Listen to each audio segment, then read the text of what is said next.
This is number 9. We call these tactics of diversion and dissuasion. If you're starting out and you've got a good product and you've got a good service and you see an opportunity to sell a lot of it at a good price and make a good profit, then what you have to make darn good sure is that your competitors don't see what you're doing and rush into the market. Remember, competitors come into any marketplace where they feel that there are above average profits to be made. Everything that you do to deflect their attention away from your potential profitability gives you a longer and stronger position in the marketplace. 4 things that you can do. First thing is appear to be unworthy of attention. Appear to be unworthy. Appear to be too small, too insignificant, going after too small a market niche. All right? Appear to be unworthy of attention. Don't make a big thing of it. Don't announce that you're going to be the nation's biggest supplier of this product or service within 36 months because it's an untapped market and the profits are potential are great and so on. Number 2 is appear to be unbeatable. Now, if you're a large company, and we'll come back to this tactic later, get your product and services out everywhere simultaneously so that competitors come in and say, geez, they're far too big to go after. I work with some companies that have established themselves externally so that the whole market reckons that they are so big, so strong, so fully entrenched, they have so many advantages with regard to internal systems and distribution channels, and sometimes it's not the case, that they can't be challenged. Be secretive, especially with regard to new product offerings, especially where you see tremendous market advantage. Be as secretive as possible until you are ready to launch. Remember, think of this in terms of military, unworthy of attention. If you're going to put together an army to attack, you don't want your competitors or your rivals to see that your armies are being drawn together and that you're forming. This is one of Napoleon's great strategies, is that he would keep his army divisions separate over a wide geographical area until he was ready for a major battle, and then he would have them all march together and mass their forces simultaneously to attack, sometimes within 24, 48 hours, and often overwhelm vastly superior forces because he was able to mass by remaining unworthy of attention until he was ready to go into battle. And finally, redirect attention. If you have a high-profit product and low-profit products, when people ask you, how's business going, redirect their attention to your low-profit, high-volume products so that your competitors begin to think that that's where the market is, that's where they should be channeling their energies, and be secretive and private about your most profitable product areas. The natural tendency of many businesses is, unfortunately, to blow their own horn, and what happens when you blow your own horn is you bring lots of other people into the marketplace. Here's the marketing plan. It has 4 parts. First part, A, is the product or the service. Determining very clearly what the product or service is going to be. What it is not, what goes into it, what stays out of it, what its ingredients are, how it's combined, and so on. That's the starting point. The second part of the marketing plan is the price. What are you going to charge for it? Now, 2 basic pricing strategies when you enter into a new market. The first strategy is called the skim strategy, where you come into the market with a new product at a high price and you aim it at people who will buy the new products and services, what they call the innovators, the ones who try new things first, and you put high prices on the product and you make high profits in the initial market introduction. The second part is what is called the penetration price. A penetration price is where you come into the market with a new product or service priced so low that you kill anybody else's thought of coming in and competing with you. The weakness of the skimming strategy is that eventually you have to lower your prices because high profits bring competitors in. The weakness of the penetration strategy is that you always have to compete thereafter after on the basis of low price, which is not one of the best ways to compete for high profitability. The third part is place. Where are you going to sell this product at this price, at this place? What location? What part of the country? What part of the world? What sort of stores? Large stores, small stores, and so on. And D, the fourth part of the marketing plan is the promotion. The promotion is how you're going to advertise it, how you're going to get it from where you are to the final customer. This, by the way, is called the marketing mix.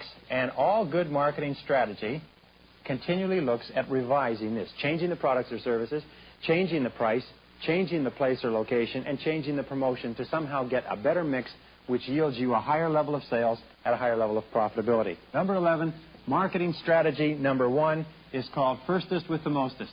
This is a military strategy. Firstest with the mostest means structure yourself so that you launch in such a way that you are everywhere simultaneously. This aims at market leadership. When you launch this product or this service, your aim is to be number 1 in your market area, number 1. Aiming at market leadership from the first day is not only the highest risk strategy, but is potentially the highest profit strategy. Apple Computer is a perfect example. They have aimed at market leadership in desktop publishing, and it has made them one of the most profitable companies in the world because they've got in there firstest with the mostest, high risk, but high profit, and they have managed to achieve it. Apple is one, Wang is another, Caterpillar Tractor is another. Here's another marketing strategy, number 12. It's called hitting them where they ain't. Introducing new products or service combinations into an existing marketplace that nobody else is offering. Hitting them where they ain't, for instance, is changing your existing products in your existing markets. Perfect example is when they add an anti-plaque formula to Gleam or to Colgate or to Crest toothpaste. What they do is they bring in something new in an existing product in an existing market. They bring in something that nobody else has in the same product. Another way that you can hit them where they ain't is creative imitation. Do them one better. Creative imitation means take what your competitors are doing and improve on it. Find something that your most successful people are doing. Instead of duplicating it completely, do it and do it one better so that you leapfrog ahead of them in market perception. Perfecting and positioning a product or service. This is another thing that you can do, is position your product differently. Perfect example of that is 7-Up. 7-Up struggled for years against Coca-Cola and Pepsi, and then finally it positioned itself as the Uncola, as a light, fresh, lemony, tangy drink as opposed to a dark, cola-like drink. And by positioning itself as the Uncola in the same market, it was able to increase its market share from 14% of the market to 20% of the market in a few years, which represents hundreds and hundreds of millions of dollars in additional sales. And finally, to add something new to your product or service. Make it different. Again, coming back to our word, making things different, differentiation. Find and dominate a market niche. Dominate a niche. Now, a niche is a small market, or if you like, it is a distinct market where you can dominate it in such a way that nobody can come into the market and beat you. Some examples of dominating a market niche. One is called the toll gate. The toll gate niche is when you come out with a product or service that anybody who wants to get into a particular business or industry has to have. Now, a perfect example of this, my favorite, is Hughes Drilling. Set up by Howard Hughes' father, he was the first person to design and develop and market a diamond drill for oil well drilling. And at one time, somebody says, well, do you need a Hughes drill? Do you need a Hughes drill to do oil drilling? He said, no, you've got two choices. You can use a Hughes diamond drill or you can use a shovel. And those were your two choices if you wanted to drill oil wells. They had a toll gate strategy, which meant that the drill wasn't that expensive, but if you wanted to drill oil, you had to have a drill. And they managed to make a fortune on it. Another thing is what is called a specialty skill. Develop a specialty that is so important that nobody can do without it efficiently. And a perfect example of this is Lotus 1-2-3. That Bill Gates developed Lotus 1-2-3, and as a result of it, was able to build Microsoft software into a billion-dollar organization, making himself one of the wealthiest men in the world in less than 10 years. He came up with such a program that it was foolish to try to do spreadsheet accounting without a Lotus 1-2-3 system. Polaroid was able to identify a market that was so specialized, protect it with patents, be ahead of the marketplace, and so on. Very important. Number 14, and this is a very, very simple point. Successful marketing places the customer at the center of corporate attention. Successful marketing takes the customer, puts them in the center, and everybody in the company focuses on and thinks about the customer all the time. They develop what is called an obsession with customer service. They develop this idea of being close to the customer. They talk to the customers, communicate with their customers, interact with their customers, get out of the office and flow around with their customers. Buck Rogers' book on IBM, he says that every single person in the IBM corporation looks upon themselves as a customer service representative.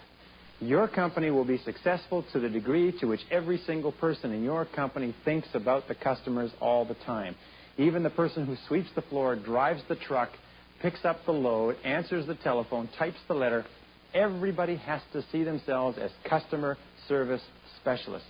Just think over and over again, customer, customer, customer, customer, customer. Let me tell you this. There is a metaphysical law of concentration that says whatever you dwell upon grows. It says whatever you think about continually and dwell upon and reflect on and turn over in your mind and make the basis for your thought grows in your reality. What this means is that if you think about your customers all the time, your customers will think about you. If you dwell upon your customers all the time, your customers will dwell upon you. If you make the customers the central focus of your attention, you will learn more and better and faster and cheaper and easier ways to satisfy them, and they will reward you by patronizing you over and over again. Now, number 15, is one of the most important parts of all of marketing. It's called positioning. Positioning means structuring yourself in the market so that you are perceived to be better and different than your competitors. Different and better, better and different, it doesn't matter. But positioning starts off with asking a few questions. And these are the key questions. Ask yourself, first of all, how do you want to be viewed by your competitors? If you could write an ideal description, how do you want your product or service to be seen by your competitors? If 2 of your customers or 4 of your customers are sitting around a table talking about your company, what would you like them to say? How would you like them to describe you? How would you like them to refer to you to other people? If somebody called one of your customers to ask for a referral, how would you like to be described or talked about amongst your customers? How can you achieve that perception? One of the richest men in the world today is Sam Walton of Walmart. Sam Walton started off many years ago with a discount clothing store in Bentonville, Arkansas. And he had one simple concept. He wanted to be perceived as a store that cared about its customers and supplied them with good quality merchandise at fair prices. Not the lowest prices, but good quality at fair prices. He has managed to achieve that perception to the point where he's made Walmart one of the most successful retailing operations in history, because all of his customers think about Walmart as fair prices, good quality merchandise. So ask yourself, what perception do you want? And how would it be useful for you to be perceived is the next question. How would it be useful for your customers to perceive you? In terms of where you want to go, what you want to do, what you want to accomplish in the future, what perception would it be useful for you to create in the mind of your customers?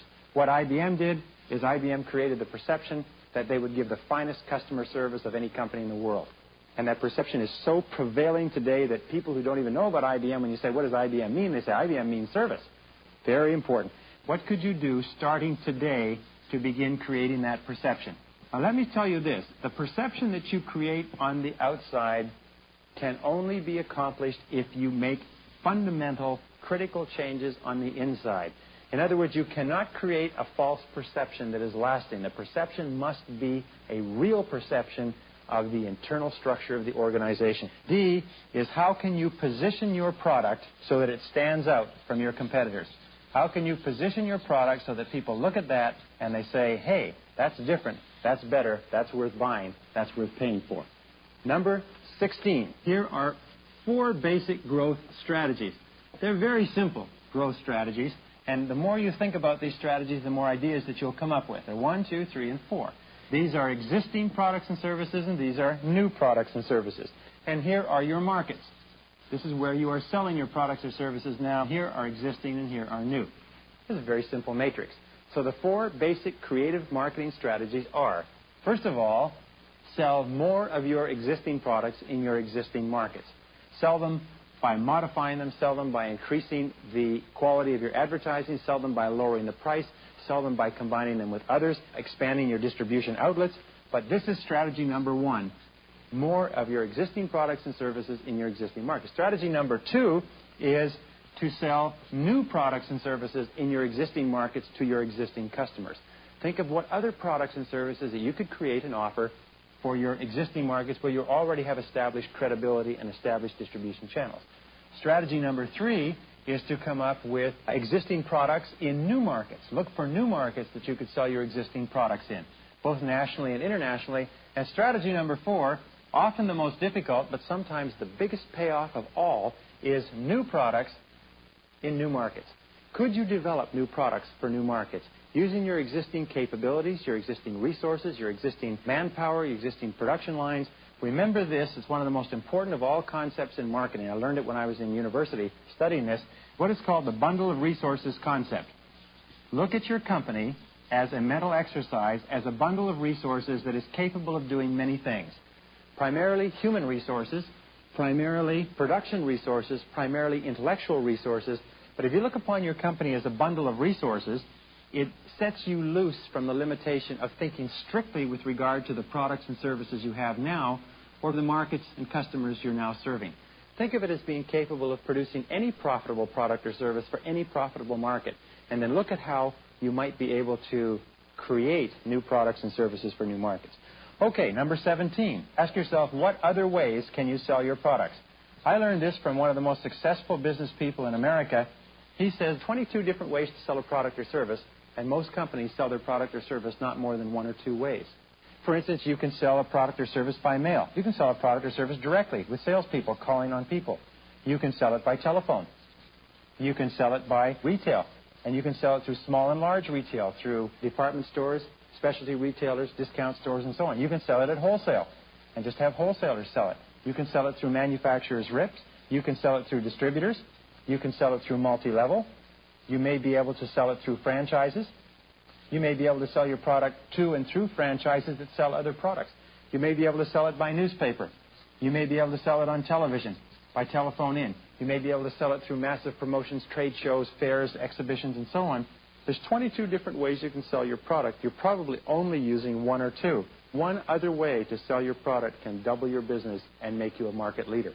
IBM, for instance, made a massive change. They set up retail outlets, or they worked with retail outlets that were owned by other companies, first time in their history that they did not sell and service their own products, and they managed to double their market penetration in personal computers, setting up independent retail dealers all over the country to sell them.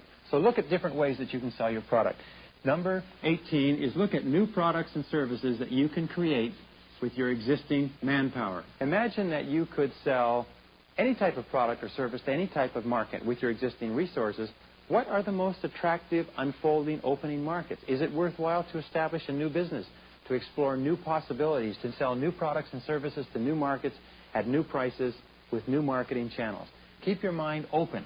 An open, flexible mind is really, really important in marketing, because many companies that are successful today selling or marketing a particular service may be selling something totally different 5 or 10 years from now and may be making far more money.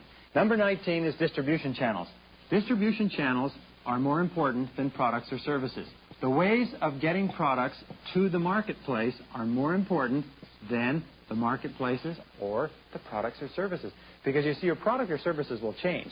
We talked about the 80-20 rule, that 80% of the products that are brought into the market will fail. It also means that within 5 years, 80% of the products that succeed will be past their period of maturity and will be declining products. The distribution channels, however, remain.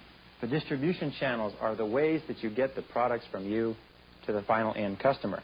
So ask yourself these questions, very, very creative questions. A is, what additional products could you sell through your existing distribution channel?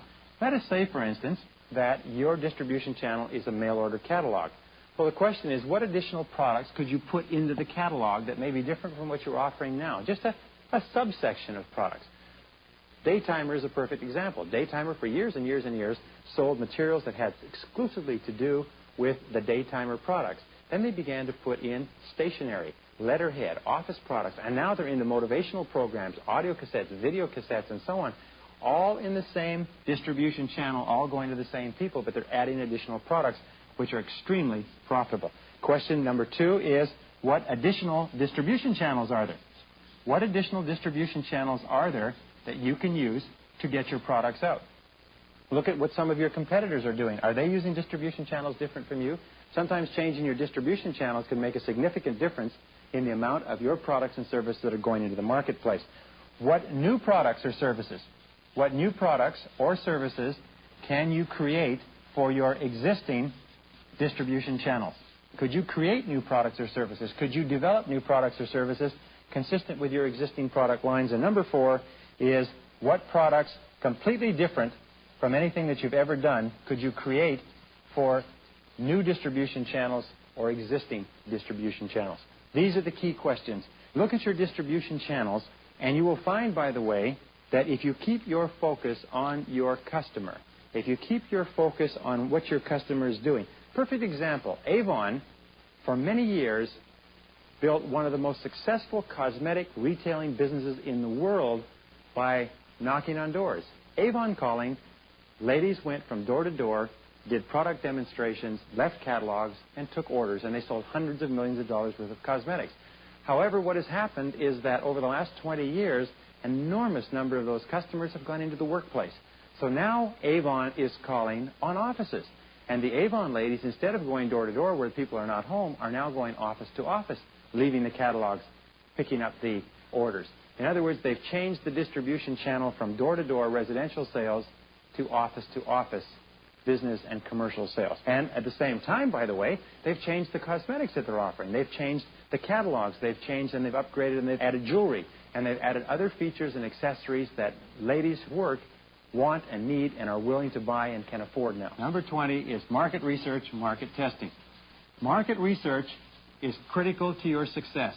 And testing, there's one basic rule with testing. It says test, test, test, test. As a matter of fact, you can test and test and test and test, and there's still no guarantee that you will be successful. But if you don't do market testing, you'll almost certainly be a failure. Many companies are afraid to do market testing because of managerial ego. Somebody in the company doesn't want to find out whether or not the product is going to fail, so they don't do it at all. Okay, here's the key. Develop a bias for action.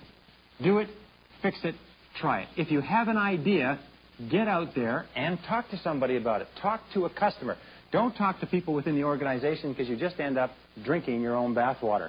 Don't talk to everybody who thinks it's a great idea. Get out there in front of a customer who's going to have to buy it and say, look, thinking of producing this product or this service, it'll cost this price, it will do this, what do you think of it? And your customers will tell you almost instantaneously, hey, that sounds like a great idea, or no, that's not the way we do business. All right, ask a customer. Ask your way to success. Ask a live customer what they think. Bring a customer in and say, what do you think of this idea? Get a prototype. Get a basic model as fast as you possibly can. And Tom Peters says, cut your prototype time down by 75%. Cut your cost and time of development down by 75%. If you get an idea, get a prototype, get it into the street. Lee Iacocca's famous example. He went to his engineering department. He said, I'd like a convertible. How long will it take to get a convertible? They said, well, about 9 months to get a convertible. He said, no, you don't understand. He said, I want a convertible now. He said, take an acetylene torch, take the top off one of those cars. I want to drive home with a convertible today. In other words, do it fast. And what they found was that everywhere he drove down the streets, people waved at him. He said, there's a market here for convertibles. The only real test, this is so important, the only real test of a product is a market test. The only real test is a market test. The only way you can really tell whether a product is going to be successful is by taking it into the marketplace at a certain price, at a certain cost, and offering it to customers and having customers buy it or not buy it. And the sooner you get a market test, the more accurate you're going to be, the more successful you'll be. Aim for what is called immediate feedback. Immediate feedback. When we were developing seminars some years ago, we had a very, very simple strategy. And we'd say, this is a seminar that people want, need, can use, and can afford. This is a seminar that we can develop and design and present. So what we would do is we'd send out 5,000 pieces of mail. We would get on a couple of interview shows, and we would advertise in the newspaper, and we would bring people out and see how many people actually came out to attend the seminar that we were offering. And we could tell within 30 days whether or not we had a seminar that was a winner. We could tell by the people who came, the number who attended, what they said as a result of the seminar, the evaluations they filled out, but we would get very, very fast market testing, which made it possible for us to develop a series of very successful seminars. Not all successful, mind you. Some were not. This one is. And finally, 4 keys, which should be drummed into the mind of every single person who is concerned about profitability in a company. These are the 4 keys, and remember them over and over again, because wherever you see a successful company, you see these 4 keys being recognized and developed par excellence. Wherever you see an unsuccessful marketing effort or a disappointing marketing effort, something is wrong with one of these 4 keys. Key number 1 is specialization. We live in an area of specialization, which means producing high value-added products of an excellent quality, and that's the key. Only go into markets where you can produce products that are of excellent quality. Only go into markets where you can offer something of distinction, something of value, something that's better than your competitors. B is differentiation. Once you know that your product is good, then ask yourself over and over again, how can we differentiate it from our competitors? Differentiation is the key to profitability. You cannot achieve high profitability unless you achieve high differentiation. So in your customer's mind, this product is distinctly different and better in some way or many ways from what is offered competitively. Look for ways to differentiate your product all the time in terms of quality, packaging, people, service, relationships, follow-up, and everything else. And segmentation. Once you have specialized and determined what product or service you're going to offer of excellent quality, and you have differentiated that product and thought about how you could make it different from your competitors, then segmentation is to look for the customers, the who in the marketplace for whom your product with its different features can be the most valuable. The ones to whom it makes the greatest amount of difference. The ones who can use it the most, the ones who will pay the most for it. And then D is concentration. Concentration is the essence and the final key to marketing strategy, which is to concentrate on those market segments where you can sell the most of your product at the highest price. Who is your customer? Find out what your customer wants. And if there is any single secret to success in life, it's simply this. Find out who your customer is and give your customer what he or she wants. And give your customer what he or she wants, and then strive every day to make it better, and to make it faster, and to make it cheaper, and to make it more attractive, and to make it stronger, and make it durable, and make it last longer, and make it more acceptable, more desirable in the mind of your customer. If you will practice these key principles of market strategy, specialize, differentiate, segment, and concentrate, then nothing can stop you from being an excellent marketer and achieving excellent profitability.